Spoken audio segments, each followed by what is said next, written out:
Crestwood had a reputation for being one of the most haunted places in the country. Nestled between rolling hills and dense forests, it was a picturesque town with a dark history. Stories of ghostly apparitions and strange occurrences were common, but none were as chilling as the tale of the Crestwood Manor. Crestwood Manor, an old Victorian mansion on the outskirts of town, had been abandoned for decades. The locals whispered of a specter that haunted its halls, seeking revenge for a grave injustice. The legend spoke of Jonathan Whitmore, a wealthy but cruel man who had lived in the manor during the late 19th century. He was known for his ruthless business practices and his cruel treatment of his servants and tenants. One particularly harsh winter, Whitmore had refused to help the townsfolk, who were suffering from famine and illness. Many believed that he had hoarded supplies and food, letting people starve while he lived in luxury. The townsfolk's anger grew, but they were too afraid of his power and influence to confront him. It was said that a young woman named Eliza, a former servant of Whitmore's who had died under mysterious circumstances, returned as a vengeful spirit. She haunted the manor, seeking revenge against Whitmore and anyone who dared to step inside. Over the years, many had ventured into Crestwood Manor, but none had stayed for long. The Specter's wrath was swift and merciless. Emma Carter, a young journalist with a passion for uncovering the truth behind urban legends, arrived in Crestwood determined to investigate the manor's dark history. She had heard the stories and was intrigued by the mystery surrounding Eliza's death and the subsequent hauntings. Emma believed that by uncovering the truth, she could finally put the spirit to rest. Emma spent her first few days in Crestwood interviewing the locals and gathering as much information as she could.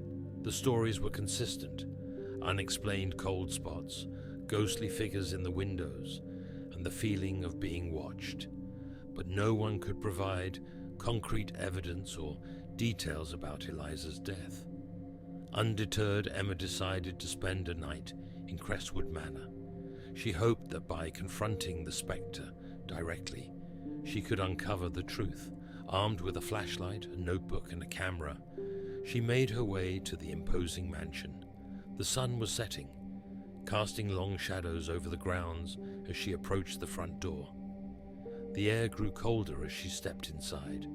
The interior of the manor was dark and musty, filled with cobwebs and the lingering scent of decay.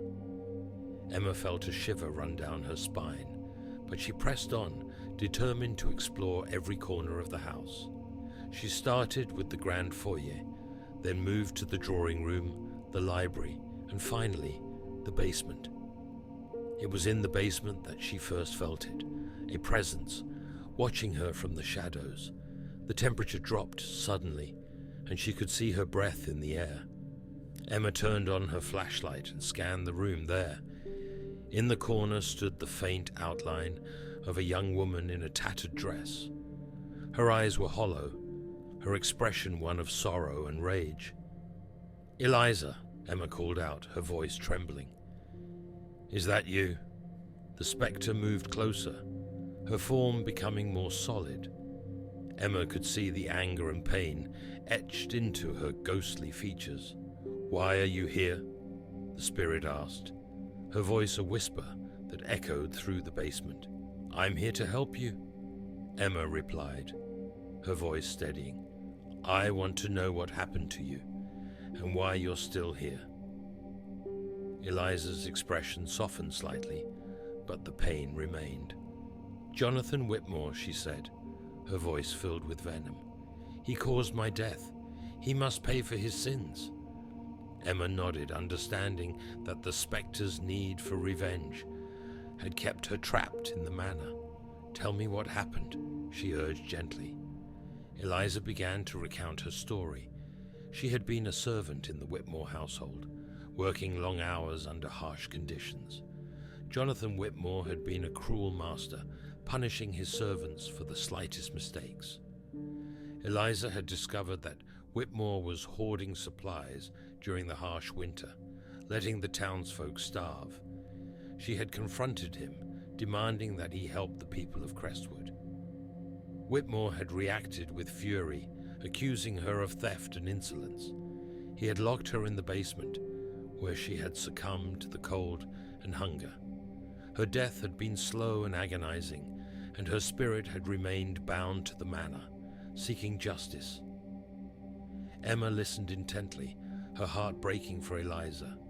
She knew that she had to find a way to help the spirit move on.